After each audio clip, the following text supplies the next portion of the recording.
Welcome to the Produce Moms Podcast, where we believe there is a produce mom in all of us. I'm Lori Taylor, founder and CEO of the Produce Moms. For 10 years, I sold fresh produce to over 300 grocery stores in the U.S. And today, my team and I are fully focused on inspiring people to eat more fruits and vegetables. This show is just one of the ways that we hope to inspire you and your family to eat more produce and live a better life.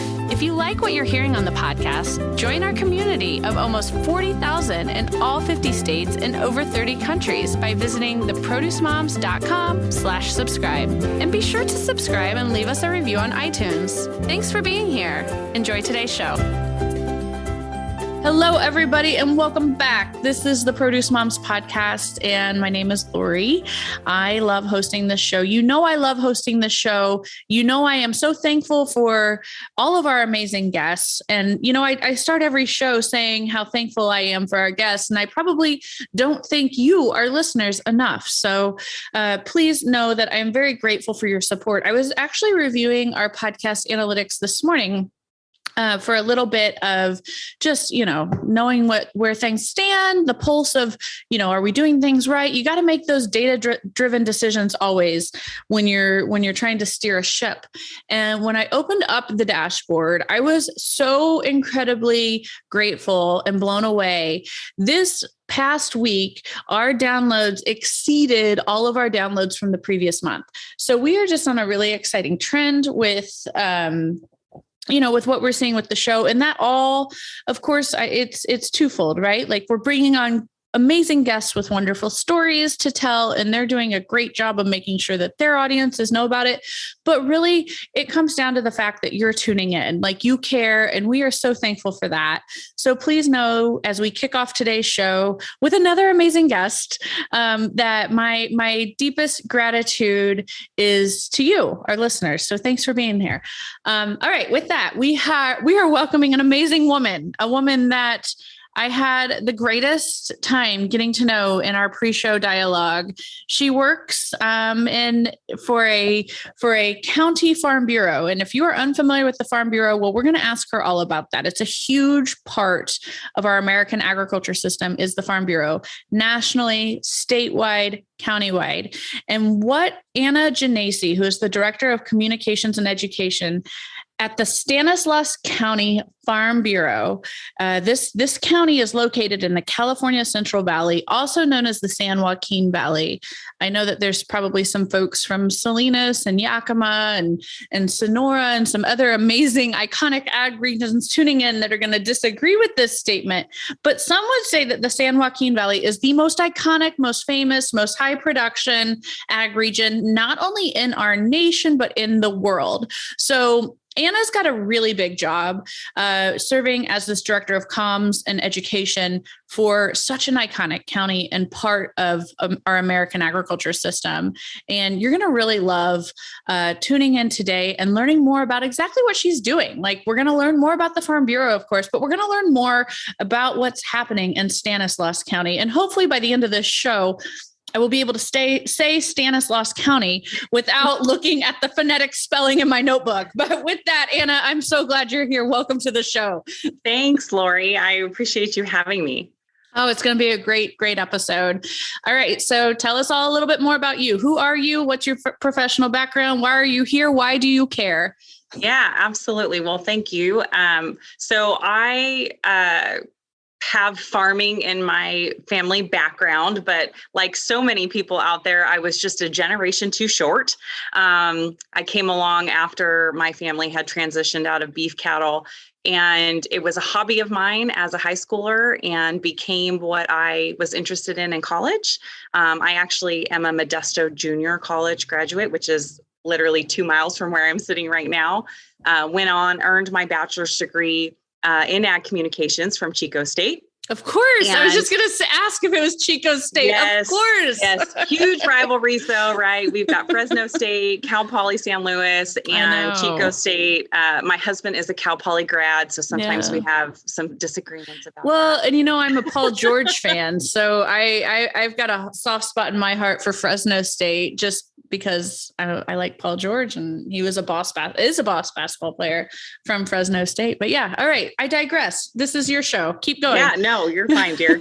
So I fell in love actually with Stanislaus County. So it was a no-brainer for me when I graduated, came on back, and spent a lot of my career in ag regulation, enforcement, and education and compliance.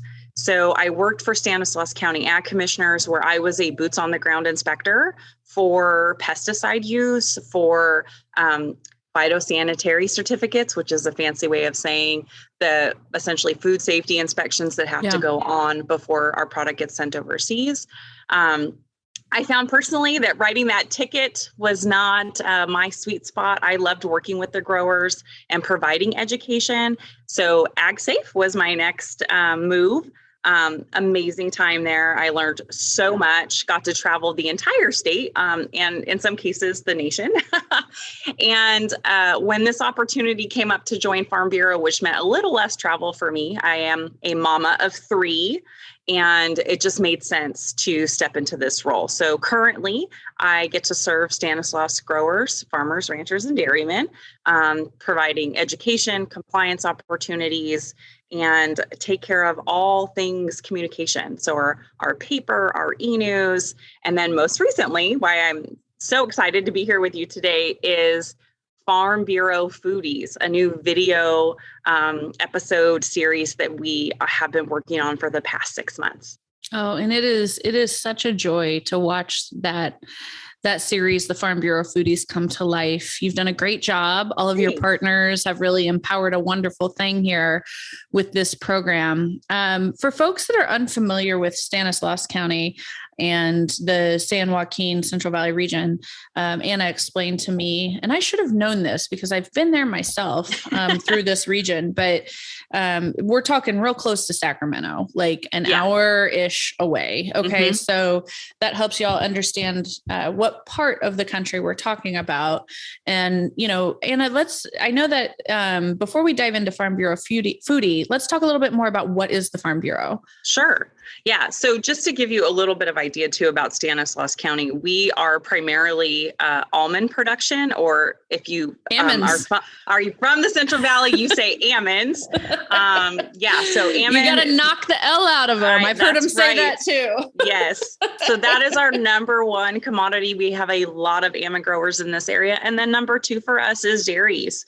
So it kind of gives you an idea of, we have this beautiful Mediterranean climate here and amazing rich soil. So we are really blessed.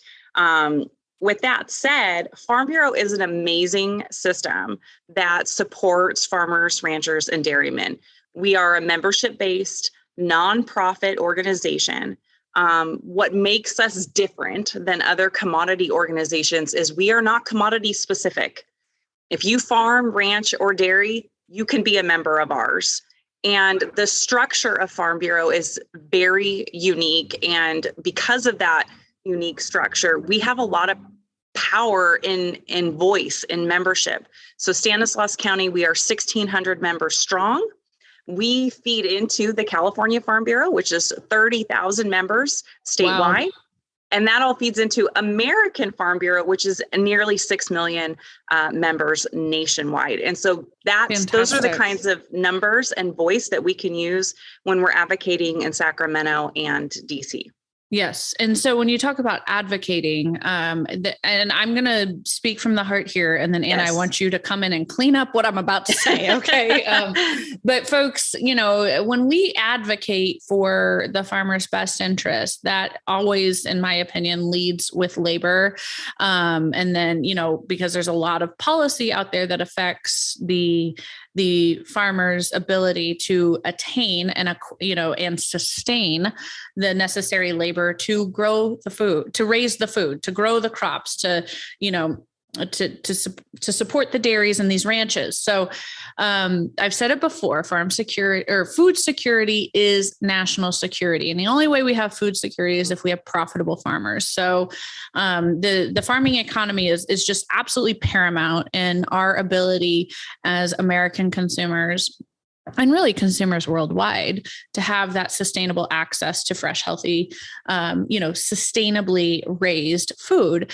And, so in addition to initiatives that are policy driven, there are also obviously initiatives that are, so I mentioned labor, environment, and all the regulations that the farmers are up against in the Central Valley. I think like the whole country is at least aware of the drought and the issues that farmers in this region in particular, but really it's a universal issue with water, and making sure that we have clean water access and that we're doing our part to, preserve that natural resource and being sustainable with our use of water. So those are all things that organizations such as the Farm Bureau, they serve as a catalyst for change and improvement, and they also serve as a safe space for their members, the farmers, to share ideas, best practices, assemble, task force and whatnot to make that necessary change and improvement, so that we can all, that 1% of our nation's, of our global population can continue to feed the whole world. So all of that is very important. And then we're going to spend the rest of the episode, of course, diving into the communications and education. And as Anna starts talking about this, you'll see how some of these initiatives at the Farm Bureau, of course, it moves my soul because I view it as very complementary to what we do at the Produce Moms. So I'll let Anna explain that. But Anna, are you comfortable with what I just said regarding, Yes. What the Farm Bureau does? I hope that I did the organization justice, but, we at the Produce Moms, we've supported one of the education initiatives that they have is Ag in the Classroom. And I was the keynote speaker actually at the California Ag in the Classroom Summit. I think it was 2017. And, due to some forward thinking educators in the state of California, we've developed some curriculum and materials with California Ag in the Classroom, which is an initiative of the American Farm Bureau. So we've been long time supporters and fans, and we big time believe in what the Farm Bureau is all about. So Anna, with that, let's talk specifically about your new program, like what you just launched, because I think it's amazing. Well, thank you, Lori. And I think you explained Farm Bureau eloquently, and really this idea for Farm Bureau Foodies came from us as a staff going, holy cow, in order for us to stay relevant, we can't just think about our organization as an organization that supports farmers, ranchers, and dairymen. We also need to be speaking to consumers, because regulations, like you mentioned, for us, our top two probably are labor and water. We need voters educated on our issues so that we can continue farming. So that's kind of where this idea was born from. We were literally, it's kind of a funny story. We had walked downtown to pick up a salad from a local fruit stand. And in her doorway, she had this sticker that's something along the lines of homegrown. And I looked to my coworker and I said, man, wouldn't it be really great if we could take an inventory of all the restaurants in our county and see who is sourcing locally and find a way to give them a shout out, right? Because by them supporting our growers, they're supporting Farm Bureau. So we came back, we were eating our amazing fresh salads, and my coworker, Tom, kind of popped his head in and he goes, yeah, like a foodie, like a Farm Bureau foodie. And I was like, oh, a light bulb moment. Right. We need to do something with this. And from there, it evolved into this kind of mini video series. We've shot our first 2 episodes. I'm sure you can appreciate we have to be super strategic about sponsorship.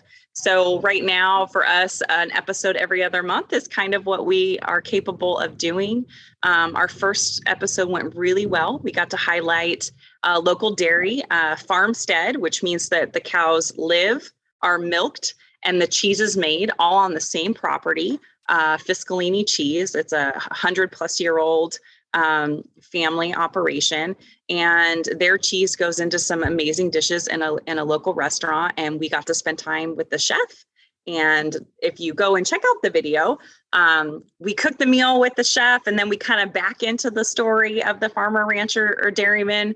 The goal there is to kind of hook people with the yummy, amazing, delicious food, and then hopefully get them to to stay on and learn a little bit more about where that amazing food comes from. Yeah. And I mean, these videos are so well produced. I mean, there's no Thank you. shortage of content out there, but you do feel like you're tuning into a professional, production, something that you would see, like even something that would meet the standard of like a Food Network, get to know the story behind your food. It is really that well done, folks. So make sure that you tune in.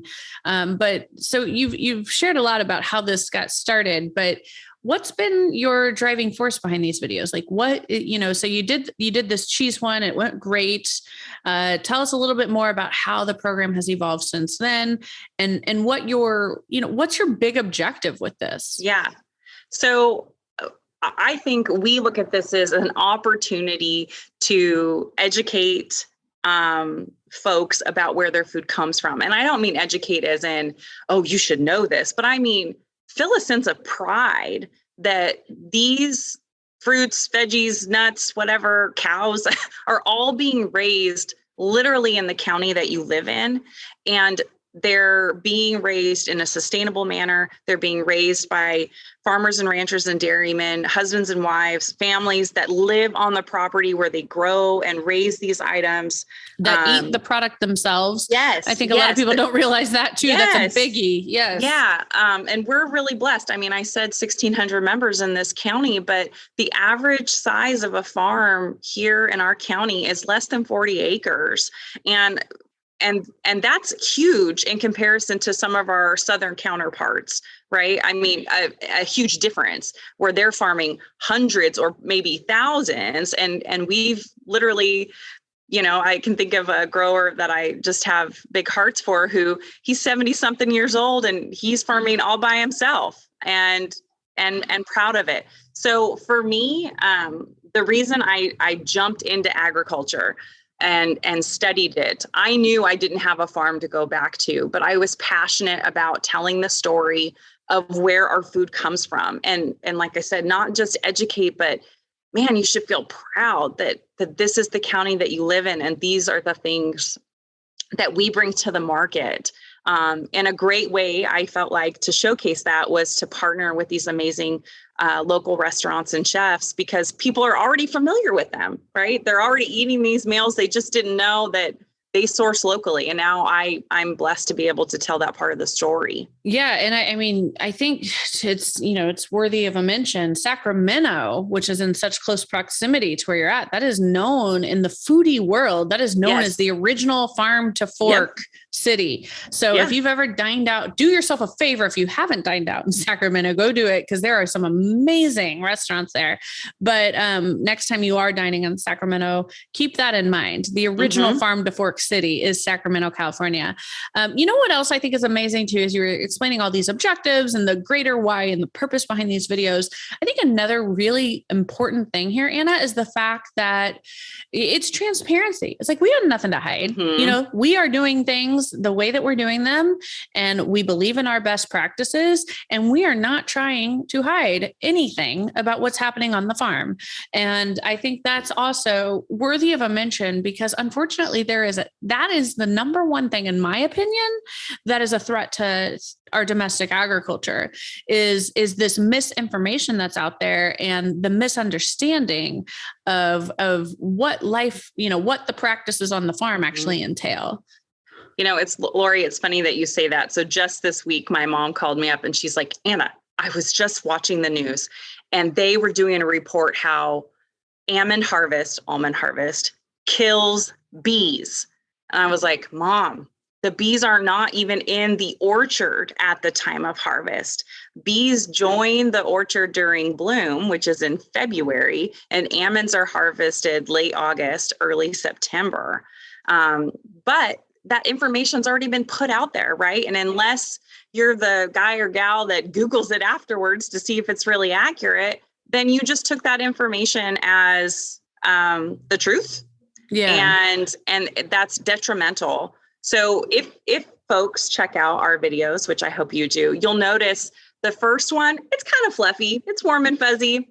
The second one, we really try to dig a little bit deeper into an issue. And we actually talk about almond bloom, and the bees in the orchard, and how actually the bees that come and visit us during bloom season leave the almond orchards even more healthy than they joined us because of the proteins that are in the almond blossom blooms. And it's super scientific. People don't always want to hear all the, those kind of stats being rattled off, but it's something that I'm proud of. And I know that almond producers here are proud of that too. Well, yeah, absolutely. Thank you for sharing, because I did not know that. Yeah. All right. So, I mean, obviously the ongoing goals include, of course, we want to educate people. We want to continue to spread this good news. But what are some of your other goals with this, or what is your goal with continuing this program? Is this meant to be like is this something that the county hopes is, perpetual productions, or is this something that is going to be like a featured series? Like, what's the program forecast look like? Yeah, that's great question. So right now, for me, it's all about bringing in a diverse amount of commodities so that folks get a chance to learn about all of them that we grow here. I am working on leveraging some things like Good Day Sacramento, and I would love to see our program grow. And being a nonprofit and representing farmers, ranchers, and dairymen, I have to be very fiscally minded about how we're spending sponsorship dollars. And I would love to get to a place where restaurants are coming to me and saying, Anna, I source 10 things locally. Would you like to do a video on that? And I could really see this program being replicated statewide. I mean, I'm sitting here listening to you from Indiana thinking this could be replicated here in my home state and benefit the members here. Yeah, anywhere. It's absolutely. Really, it's not like rocket science, right? It's just, I am blessed to just be able to tell the story of these amazing farmers, ranchers, and dairymen through good food. And I feel like even if we don't see eye to eye on agriculture or policy or how water's being used, kind of the thing that brings everybody to the table, no pun intended, is a good meal that we can share together. 100%. It's the thing that brings everyone to the table. And it's it's the one unifying force that no matter how different we might be before that meal begins, we can sit down, we can enjoy the meal, and have a conversation. Right? Yes, absolutely. Yeah. And I agree. It is the ultimate magnet of human good and culture is food. Yep. And also, as we're talking about the growth and the evolution of this program, I'm sitting here thinking, I just came home from a family vacation last week. So I had some time in an airplane, and I'm sitting here thinking, this needs to be on like the Southwest, Delta, United, like the in-flight entertainment libraries. I'm writing that down. I could totally binge watch something like this, Wouldn't that be fun? I can't be the only one like that would be like, oh, I'll tune into that. Cause I watched like 6 hours of people making pastries based off of different regions of the United States, some Food Network thing that they had. And I watched literally between both legs of my trip, I watched 6 hours of people making pastries on my flight. So yeah, I would totally tune in for this. I think it needs to be in-flight entertainment. It's kind of ironic. I am a horrible cook, and I enjoy baking, but I don't do a great job at it. And I will watch with my kiddos all those crazy baking shows. And so like you, I could see this turning into something. I would love for it to turn into something bigger. I just feel so blessed to be a part of this project. And don't be so focused on those macro big goals where you lose sight of the power of the grassroots, what you're actively doing right now. And the fact that, hey, you're doing such a great thing. We're spotlighting it here on this broadcast. We're hoping to get people who are passionate about agriculture and fruits and vegetables all over the United States and the world. That's what our listener base is. We want you all to tune in and check this out, because I think you're gonna think it's as cool as I do. So, all right, or as bussin' as I do, as my children would say. So, all right. So, what do you like when someone does tune in? Anna, what can they expect? I mean, you've done a pretty good job of painting the picture, but I would love to like kind of drive home a few key points, like as you're putting together the run of show for the Farm Bureau Foodies episodes. What are your objectives from a production angle? And therefore, what do you want people to be looking for or expecting when they tune in? Yeah. My hope is that you will walk away hungry and feeling pretty great about where your food comes from. I think that's really what it boils down to. Our most recent episode, we highlighted a milkshake that uses almond butter. I had so many people afterwards send me a text or send me a message via Facebook saying, oh my lands, now I want a milkshake. And That's perfect because they're going to go and have that milkshake and they're going to think about where those almonds came from. And that it makes my heart feel so happy.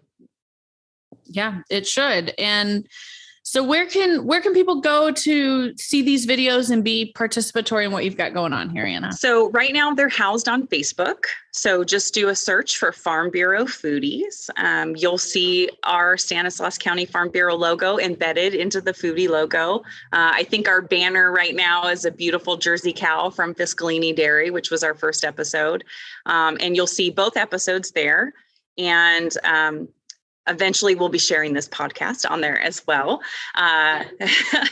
But we do have some grand plans too. We're actually talking internally about a consumer-facing magazine in which we will have a written article about the latest Farm Bureau Foodies episode. So we are really trying to connect our local folks with what we're doing. It's, something as easy as having the magazine out in a foyer of a dentist office, Yeah, definitely. Oh, Anna, this has been so great. I love talking to people that are on, just the beginning stages of a great journey. And I really feel like that's where you're at with Farm Bureau Foodies. And I applaud you for, you reached out to me to see if there was potentially any synergies or any ideas that I had with how you can get this thing rolling and off the ground. And as you know, we won't share all of those opinions here on the show, but I had no shortage of opinions for you. But I'm proud of you. I'm really proud of you. And I think that what you've created and the way that you're serving the farming community and all of the stakeholders, not just in your county, but anyone that the Farm Bureau touches, their life is better because of this program. And, with that, Anna, I welcome you for the closing remarks, any final words that you have to say, but we're really glad that you came on and we tip our hat to you at the Produce Moms and everyone at the Farm Bureau and Stanislaus County and really across the United States, everyone involved in the Farm Bureau. This, believe it or not, Anna, this is our first episode to spotlight the Farm Bureau. What? I know. I feel like I need to apologize that I let 200 plus episodes go by without actually having an episode dedicated to the Farm Bureau initiatives and the Farm Bureau as a whole. So thank you for being the first of what I hope is many voices and stories where we can shine a light on what the Farm Bureau means